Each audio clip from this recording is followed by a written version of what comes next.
The office seemed to throb with the arrogance of some employees.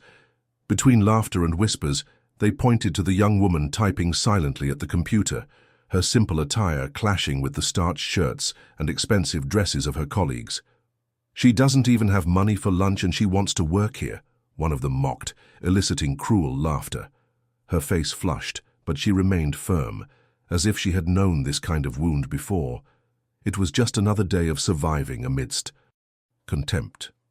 Until the glass door opened, footsteps echoed on the marble floor, and in seconds the atmosphere changed. The company owner had just entered, and his imposing presence silenced the collective laughter. Everyone expected the businessman to ignore the scene or at most greet the most influential people. But to everyone's shock, he walked directly toward the young woman. The silence was broken by a firm voice that echoed through the room. "Is this what you call work? Laughing at your colleague instead of respecting her?" His gaze, cold and penetrating, swept the room. The mockers lowered their heads in shame. Then he turned to her and said in a clear voice, "Starting today, I want you on my management team, because character is worth more than expensive clothes." Shock rippled through the room, and in that instant, the logic of power was reversed. Imagine arriving at work every day, giving your best, but instead of receiving respect, all you find is laughter, snide comments, and looks of contempt. Just because you don't wear the latest fashions, don't eat at the same expensive restaurants, or don't have the latest car. Have you ever experienced something like this? This is the story of a simple young woman who worked in silence while being humiliated by her own office colleagues. They laughed at her for being poor, never imagining that very day, the door would open and the owner of the company would appear. And what he did in front of everyone, no one could have predicted. If you felt the power of this story in these first moments, imagine what's yet to come. Every detail holds a twist, every silence conceals a weight. Take the opportunity to like and subscribe to the channel so you can journey together to the end of this narrative where destiny always reveals its face. The digital clock on the wall read 8:45 a.m. when the office routine was already pulsing at a fast pace. The constant sound of keyboards, ringing phones, and hurried footsteps filled the modern space, lit by large glass windows. Desks were arranged in rows, occupied by employees in impeccable business attire, displaying expensive watches, imported perfumes, and ostentatious conversations. There, every detail seemed to be a status contest. Who wore the most expensive suit? Who had the most elegant handbag? Who showed off the newest cell phone? In the midst of this scene, almost invisible to most, she stood. Young, simple, with a serene gaze, she wore understated clothing that betrayed her modesty. Her skirt was already a bit worn, her dress shirt was a rehash from other days, and her shoes showed signs of prolonged wear. Yet there was a distinctive bearing about her. Even with little, she carried dignity in every gesture. She arrived early, carefully arranged her table, and greeted everyone with a shy smile, even knowing she would hardly receive the same courtesy in return. But in that environment where people's worth seemed to be measured by the price tag, she was a constant target of contempt. Some colleagues hid it, others didn't care. Comments flew in the hallways like knives disguised as laughter. "Does she only have this one set of clothes?" one employee asked, laughing to her friend next to her. "You must be the only one who can afford it." Another added sarcastically, "If she stays here, the company will have to create a charity fund." She pretended not to hear. She had learned that silence was often the only defense against cruelty. Masked as humor, but inside every word weighed heavily. It wasn't easy to come home and face the mirror after a day when her efforts were ignored and her poverty was laid bare. The cruelest thing was that, despite the humiliations, she was one of the most dedicated employees. She met deadlines, helped colleagues quietly, and solved problems calmly. But in the office, all of this seemed invisible in the face of the superficiality of social judgment. Her talent wasn't noticed, only her simple clothes, the snacks brought from home, and her absence from conversations about expensive restaurants. That morning, while typing reports, she noticed the sidelong glances of a group nearby. Whispers, followed by low chuckles, filled the air, and even though she couldn't hear clearly, She knew they were talking about her. She took a deep breath, gripped her pen tightly, and continued her work. Her heart sank, but her face remained impassive. The entire office seemed to conspire to remind her every day that she didn't belong in that world. But what no one imagined was that within hours, that cruel logic would be unexpectedly shattered, and those who laughed would have to bow their heads before a scene that would be etched forever. Before sitting at that discreet desk in the modern office, the young woman had already lived a lifetime marked by invisible struggles. She grew up in a humble neighborhood, in a small house barely large enough for all her siblings. Her mother, a domestic worker, left before sunrise and returned late, always with a tired but loving smile. Her father, absent for long periods, worked odd jobs and was never able to provide stability for the family. From an early age, she learned that comfort was a distant luxury and that every achievement came only through hard work. Even as a child, she experienced the weight of social inequality. At school, she sat next to classmates who sported new backpacks, trendy sneakers, and elaborate snacks, while she carried repurposed notebooks and a simple loaf of bread wrapped in a napkin. Silence was her weapon to withstand the laughter of others, but her firm gaze showed that she would not let herself be completely defeated. She dreamed of studying, working, and providing a better life for her mother, who was her greatest example of dignity. As a teenager, while many girls had time to party, she took on temporary jobs, helping out at grocery stores, delivering flyers, and cleaning on Saturdays. Every penny she saved went toward school supplies or putting food on the table. Her desire to grow outweighed her exhaustion, and it was this drive that led her to win a scholarship for a technical course. When she finished her studies, she found doors closed for the same reason that had plagued her since childhood. Her plain appearance, the lack of proper connections, and the absence of a significant surname. Even so, she didn't give up.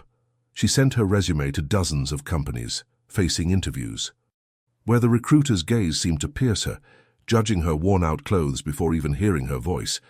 It was amid these attempts that he landed the position at the office where he worked today. To many, it was just another junior position, almost invisible among the departments. For her, it was a quiet triumph, proof that she could reach a place where others said she didn't belong. But each day, the weight of her differences returned.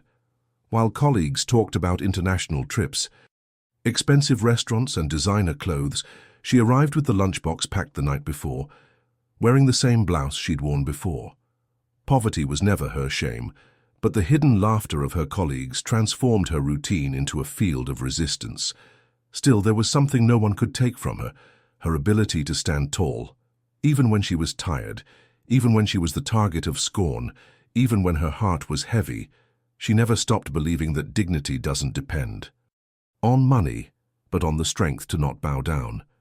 And it was this strength, hidden behind shyness and silence, that would soon catch the attention of someone who would change her story forever.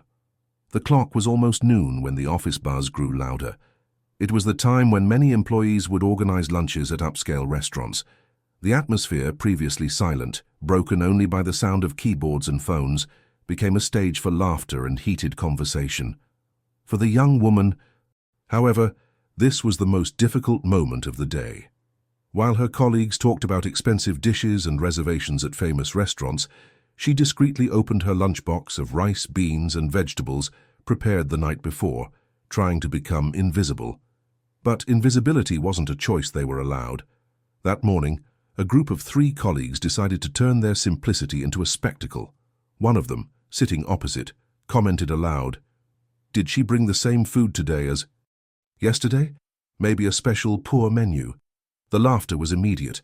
Another, more daring, added, "Don't worry, one day we'll crowdfund and take you to eat with us, if you don't feel out of place, of course." The words were accompanied by malicious glances and laughter. Some employees tried to hide their discomfort, lowering their heads or pretending not to hear, but no one intervened. Deep down, that complicit silence hurt as much as the jokes.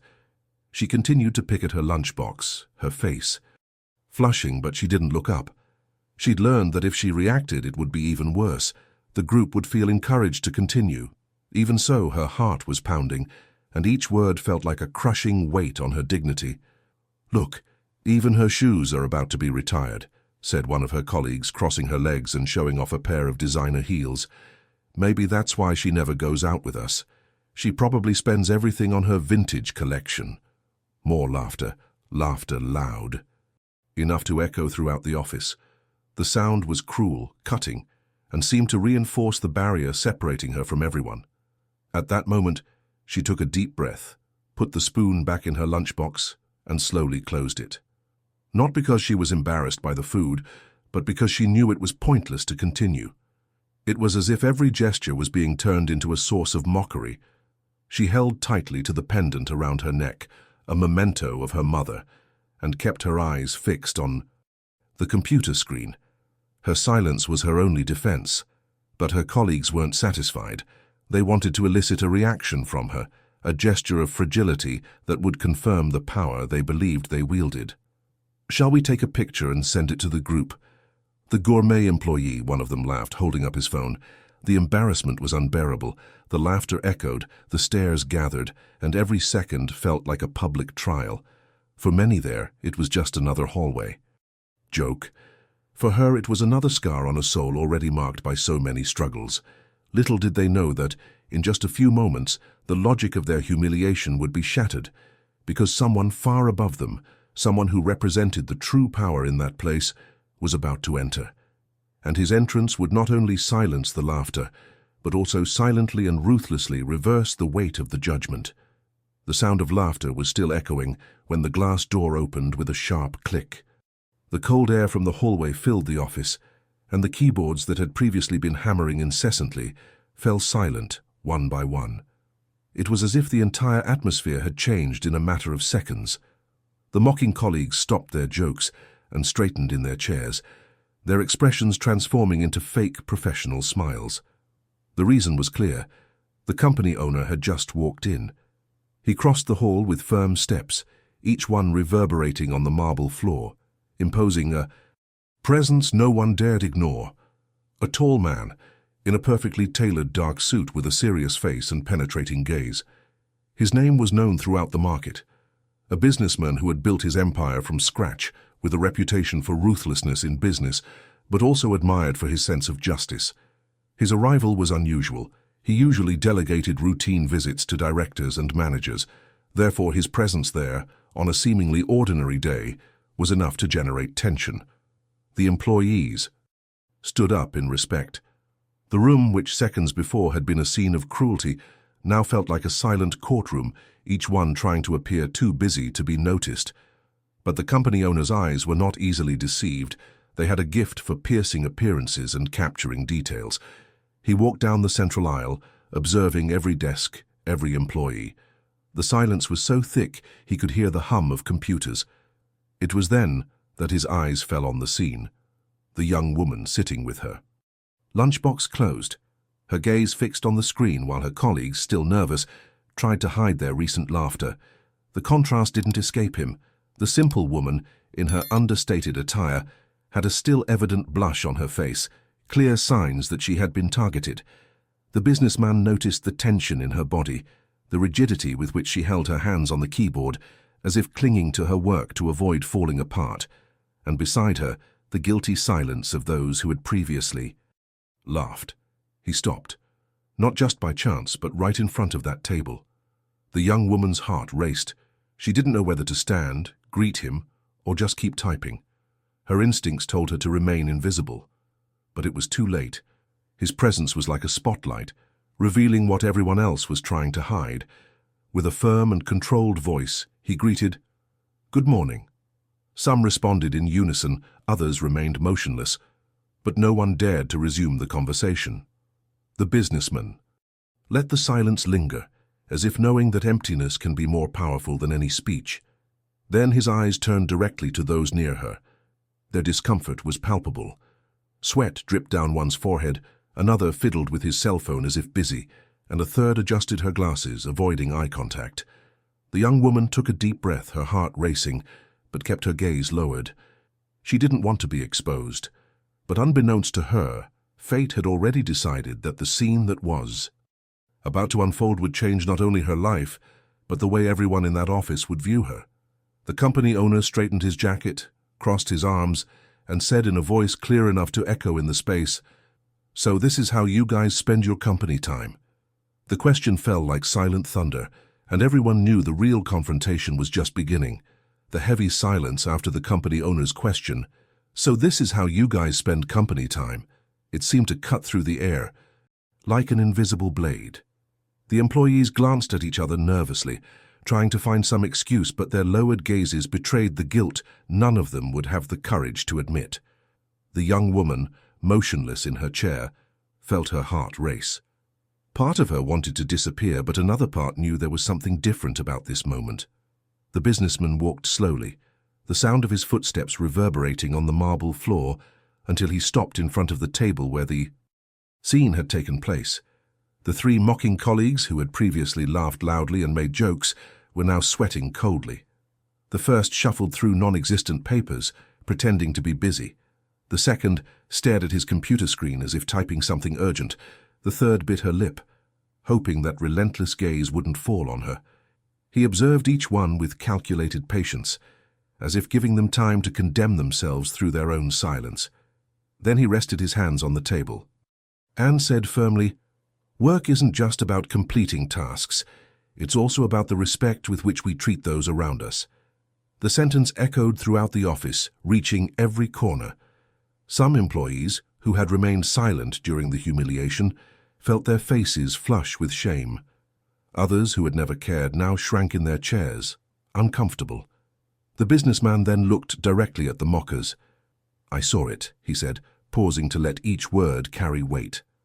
"I saw the laughter, I saw the contempt. Do you think I don't notice what goes on in the hallways of this company? Do you think status and expensive clothes make you better than anyone else?" No one dared answer. The silence was so absolute that the faint clicking of the printer could be heard in the background. He took a deep breath and added, "You didn't just embarrass her. You embarrassed this company." The young woman, still in disbelief, looked up for the first time. She met his gaze and saw something she had never expected: recognition. Not pity, not condescension, but respect. It was as if, in a matter of seconds, her invisibility had been shattered, and finally someone saw the strength she silently carried. The mockers, on the other hand, had nowhere to hide. They felt the weight not only of the scolding but of the gazes of their peers, who now regarded them with disapproval. The role reversal was complete. Those who had previously laughed were now the target of collective judgment. The businessman straightened his posture, adjusted his jacket, and concluded, "Starting today, the environment of this company will change, and it will start with her." The phrase hung in the air, mysterious, promising a turnaround that no one would dare imagine. The silence had become unbearable. All eyes were now fixed on the company owner, who stood before the table of mockers like a judge about to pronounce sentence. He crossed his arms, bowed his head slightly, and said in a calm voice, but with a firmness that pierced the soul, "You three stand up." Mocking colleagues glanced at each other, hesitated but obeyed. Chairs scraped across the floor with a scratchy sound that heightened the tension. Standing exposed, they could no longer hide behind computer screens or the papers they pretended to review. "You think I don't see it," he began, walking slowly in front of them. "You think the glass walls of this company are just for decoration? I do. I see it when the work is done with dedication, and I see it when time is wasted to diminish others." He pointed to the first one, the one who had made fun of the lunchbox. "You laughed at her food. You said it was a poor menu. Well, you know that when I started, I also brought my own lunch, and each spoonful represented the effort of my mother, who worked 2 jobs so I could have enough to eat. There's nothing poor about struggling to live. What's poor is laughing at those who struggle." The boy lowered his eyes, his face red with embarrassment. Then he turned to the second, the one who had commented on her shoes. "And you who mocked the worn-out shoes. I remember my first pair of leather shoes. I bought them used at a flea market and wore them until the soles were torn. I'm not ashamed of that. On the contrary, it was in those shoes that I walked to the interview that changed my life. You believe that luxury is measured by the shine on your feet, but you forget that dignity can't be bought in stores." She swallowed hard, trying to hold his gaze but ended up looking away. Finally, he stopped in front of the third, who had raised his cell phone to record the scene. "And you, what would you do with that video? Send it to groups? Laugh at her expense again? Well, know that there's no room here for turning humiliation into entertainment. From now on, any such behavior will be considered not only disrespectful, but a betrayal of this company's culture." The man swallowed hard and put away his cell phone with trembling hands. Feeling the weight of the disapproval that now came not only from the owner, but from all his colleagues, the businessman took a step back, took a deep breath, and raised his voice, not to shout, but so that each word echoed off the walls. This company wasn't built on jokes.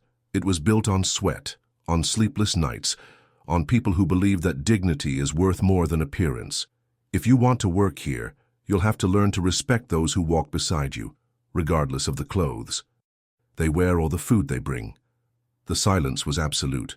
Some employees applauded discreetly, others merely nodded, but everyone understood that this was no passing speech. It was an order. The young woman, still at her desk, felt her hands trembling, not from fear but from emotion. For the first time, someone had said aloud what she had always wanted to be recognized, that her worth lay not in clothes or status, but in her quiet dedication. And as the mockers cringed under the weight of their own actions, she realized that the dark night of humiliation might be giving way to a new dawn. Silence still hung over the office after the confrontation with the mockers. The company owner stood imposingly before everyone, but then he did something unexpected. He looked away from the culprits and turned his attention directly to her. The young woman, still sitting in her chair, kept her eyes lowered, trying to hide the blush on her face. She didn't want to be the center of attention, but at that moment there was no escape. He approached slowly, his footsteps echoing on the marble floor. He stopped in front of her desk and, in a firm voice, asked, "What is your name?" She swallowed hard before answering, her voice low but clear. "Clara," the businessman repeated, as if he wanted to record every syllable. "Clara. Good name. Name of someone who shouldn't be ashamed of anything." The young woman looked up in surprise. For the first time, she noticed something in his eyes she hadn't seen in anyone there for a long time: respect. He continued, raising his voice so everyone could hear, "While some here spend energy laughing, you spend energy working. While they measure people by their clothes, you show value through the effort you put in. Who do you think is most important to this company?" A heavy silence fell over the room. No one dared respond, but everyone knew the answer. Clara felt her hands tremble on the keyboard, but she didn't look away. The company owner took a deep breath and continued, "I've been in her shoes. I've been ridiculed for wearing old shoes and plain clothes. I've been laughed at in interviews, told I didn't look like a businessman. And you know what? It was precisely that rejection that got me here. So when I see someone like Clara, I remember the boy I once was." The entire room held its breath. Clara reached for the simple necklace around her neck, a memento of her mother, and felt her eyes well up. It wasn't just from hearing those words, but from finally being recognized not for what she lacked, but for what she held most dear, her dignity. He took a step back and declared firmly, "Starting today, I want Clara under my direct supervision. Anyone who doesn't recognize her value should learn from her. This company needs people with character, not hallway clowns." The words were like a final hammer blow. The mockers lowered their heads, crushed by the weight of shame. Her classmates, previously indifferent, now regarded Clara with new eyes, some of regret, others of silent admiration. Clara, still shocked, felt that this morning, which had begun as yet another chapter of humiliation, was turning into a turning point. Not because someone powerful had chosen her, but because in front of everyone her dignity had been recognized. After the company owner's firm statement, the room plunged into a heavy, almost suffocating silence. The sound of keyboards, side conversations, and even the constant hum of the air conditioning seemed to have disappeared. Each employee, sitting behind their desks adorned with coffee mugs and personal items, felt the weight of what they had just witnessed. The office, which minutes before had been a stage for laughter and cruel jokes, now transformed into a courtroom of embarrassed glances. Clara, still seated, kept her hands resting on the keyboard.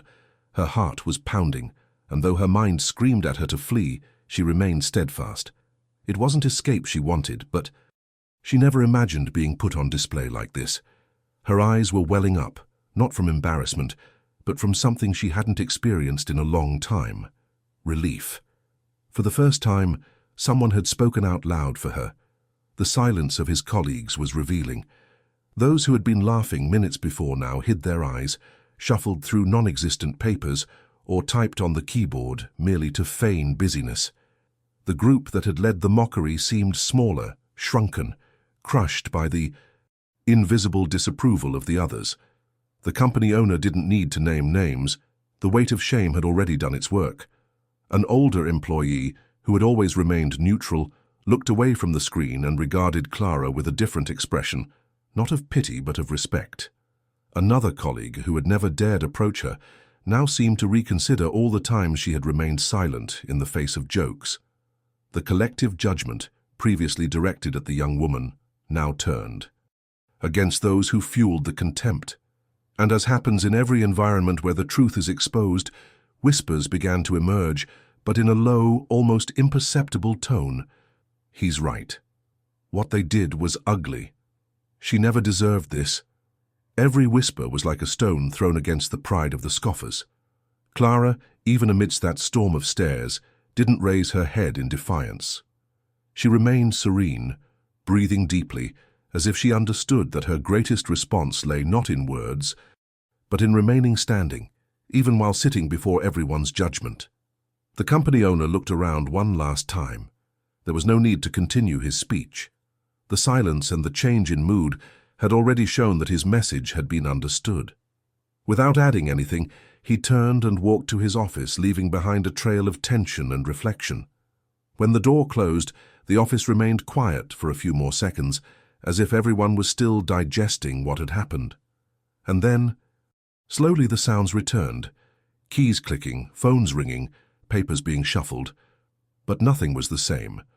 The room carried a new energy, as if everyone had been forced to rethink what a person's worth truly means. That day, the young woman who had always been invisible had become the center of attention. And paradoxically, it wasn't she who spoke. It was the silence of others that shouted the loudest. The office was still heavy with silence when the door to the company owner's office opened again.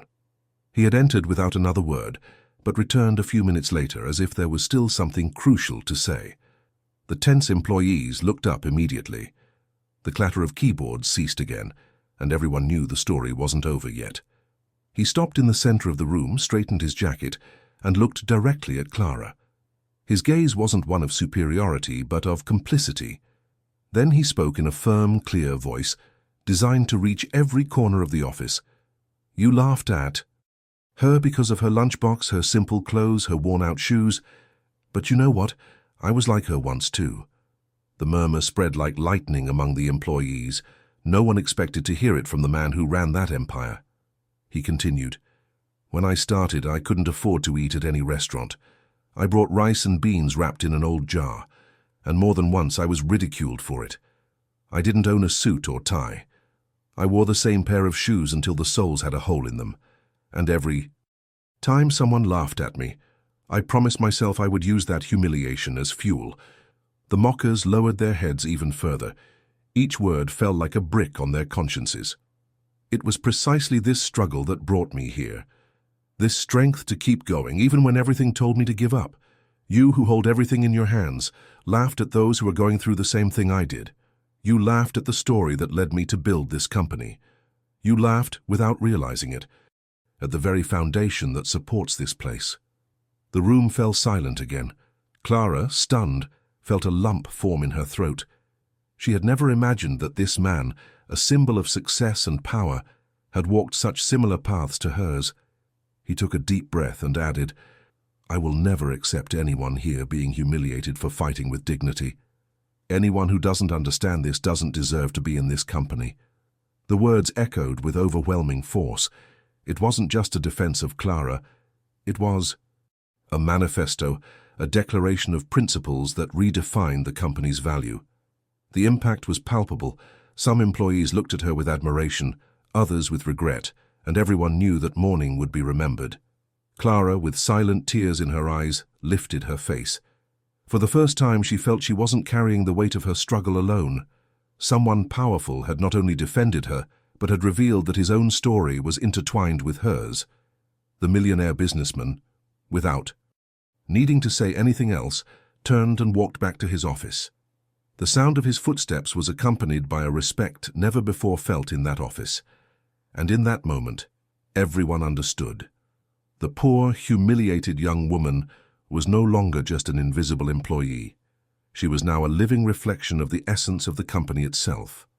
After the company owner's revelation, the entire office seemed to breathe at a different pace.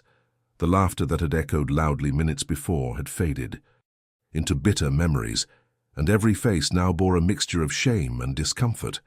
What had once been a banal scene of mockery among colleagues had become a turning point. The three who had led the humiliation sat motionless at their desks. None of them dared speak. Embarrassment surrounded them like a heavy shadow, and even papers or computer screens seemed insufficient to conceal them. The other employees, who had remained silent during the taunts, now looked at them with disapproval. Not a single word was needed. The social judgment was already underway. The exchange of glances said it all. One employee whispered discreetly to the colleague next to her, "How dare they laugh at someone who was just doing her job?" The colleague just nodded in agreement, her eyes fixed on the mockers who were shrinking further and further into their chairs. The heavy silence was replaced by a different energy, that of collective consciousness. For the first time, everyone realized they had been complicit, albeit through silence. Some began to feel the weight of their own omission. How many times had they watched the jokes without intervening? How many times had they closed their eyes for their own comfort? Clara, for her part, remained silent. But now her silence wasn't one of pain, but of victory. She didn't need to scream or justify herself. It was enough to simply exist there, standing, with her dignity intact, for everyone to remember what had happened. The social judgment began to spread beyond the office. In the hallways, on internal messaging groups, the story spread in whispers and comments. The boss defended Clara. The three of them were exposed. "I've never seen him speak like that before." Each version increased the repercussion, and the mockers felt the pressure mounting by the minute. They, who had once sought attention with their cruel jokes, were now seen as symbols of arrogance and pettiness. The weight of shame was greater than any direct reprimand. There was no shouting, no immediate punishment. The real punishment lay in the disapproving looks of others, in the awkward silence that would accompany them in every meeting, every coffee break. And the most devastating thing was knowing that Clara, the same young woman who had so often been invisible, was now remembered not as a target, but as an example. Her name was on everyone's lips, not because of her simple clothes, but because of the way she endured humiliation without bowing. Deep down, everyone knew that episode would leave lasting scars. Some would truly learn, others would feign change just to protect themselves. But the lesson had already been taught. Within that company, dignity could no longer be a laughingstock. And that day, the roles were reversed. The mockers became the judged. Clara, who had been rejected so many times, became a symbol of respect. And the company owner, by exposing the truth, had placed each of them before the mirror that many spent their lives avoiding. When he returned to his office after the revelation, the company owner didn't immediately return to his routine of reports, numbers, and meetings. He sat in his leather chair, but his mind wasn't on the contracts on his desk or the screens displaying growth charts. It was on the scene he had just witnessed, a young woman being humiliated not for failing at her job, but simply for being poor. He vividly remembered his own youth. He had no glass-walled office or employees at his beck and call. He had only the strength of his own hands and the determination not to let others' contempt crush him. He could still smell the simple lunchbox he carried, the same one some college classmates used to mock him. "You'll never be someone who smells beans and rice," they once said. Today he runs a multinational company, But that memory has never stopped hurting.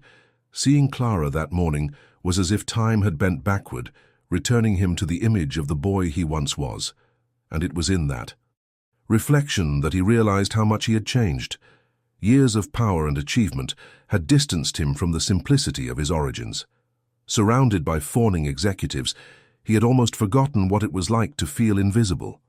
But her presence rekindled something in his heart he hadn't felt in a long time, the desire to be fair, not just efficient. As he gazed out his office window at the city skyline, he began to think about how many Claras had passed through his company, how many talents had been stifled by the cruel laughter of colleagues, how many dreams had been crushed by the weight of appearances. His conscience weighed heavily. It was as if, by defending her, he had initiated not only a change in the workplace, but also within himself. Gradually, the ruthless businessman gave way to a man who recognized the importance of empathy. The transformation was silent, but profound. It wasn't just about giving Clara a new opportunity. It was about reshaping his company's entire culture. He wanted his story to be not just about profits and expansion, but also about respect and humanity. That morning, he discovered that true power lies not in signed contracts or accumulated figures, but in the ability to use one's voice to protect those who have none. He realized that every decision made from then on would carry not only numbers, but also destinies. And as he thought of this, he gave a small smile. Clara had unknowingly given him something no amount of money could forbife, a reunion with his own essence. The atmosphere in the office was still tense when Clara was called into the company owner's main office. Her footsteps echoed down the hallway as if they were heavier than ever. Her hands were sweating, her heart seemed to pound in her throat. She didn't know what to expect. A speech, an opportunity, maybe even a new responsibility. But above all, she wanted to understand why he had done that in front of everyone.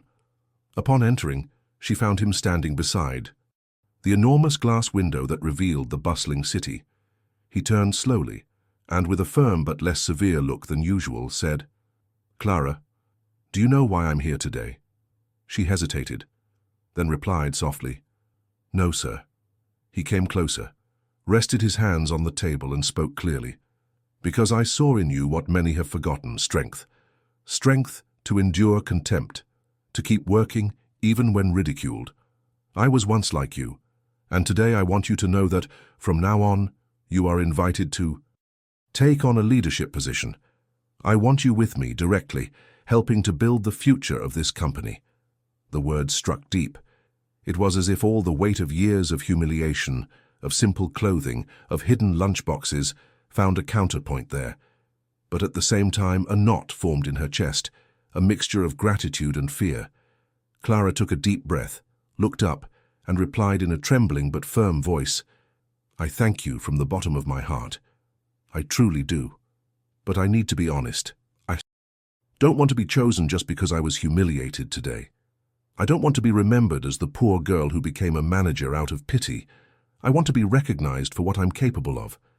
The company owner's eyes widened slightly in surprise.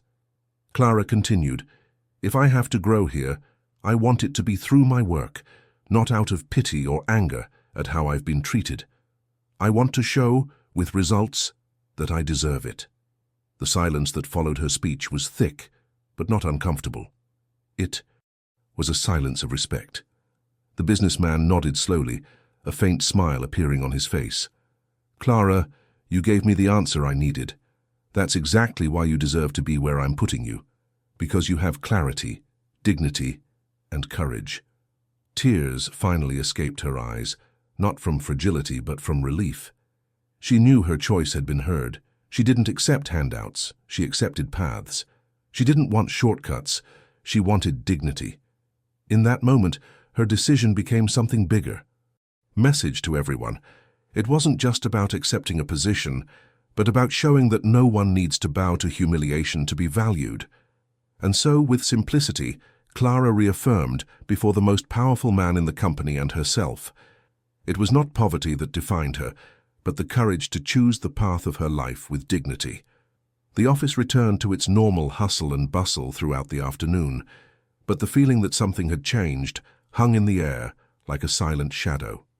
Clara returned to her desk, opened her now cold lunchbox again and ate in silence, no longer hiding her gesture. Her colleagues watched from afar, some embarrassed, others deep in thought. The weight of the humiliation no longer rested on her, but on the one who inflicted it. Meanwhile, the company owner watched from his office window. He saw his employees hurriedly walking, typing and answering phones, but his eyes sought only one figure, the young woman who had withstood the scorn. She, in her simplicity, represented something greater than any profit or contract. Clara, finishing her lunch, put away her cutlery and took a deep breath. She looked at her watch, then at her computer, and resumed her tasks as if nothing had happened. But inside her, something was different. Not because she had been defended by someone powerful, but because she had realized that her dignity had never truly been at risk. The laughter of others didn't define who she was.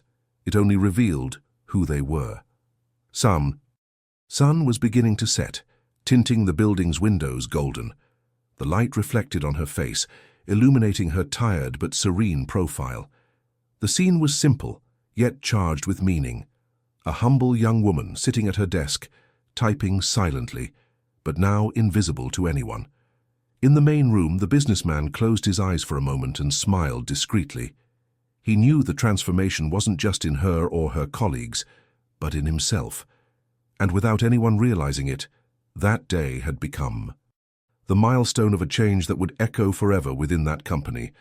And so the story ended, without applause, without final speeches, just the poetic silence of those who have learned that true greatness is revealed when power chooses to protect dignity rather than crush it. If this story touched you, leave a like and subscribe to the channel, and tell me in the comments, have you ever witnessed such injustice at work?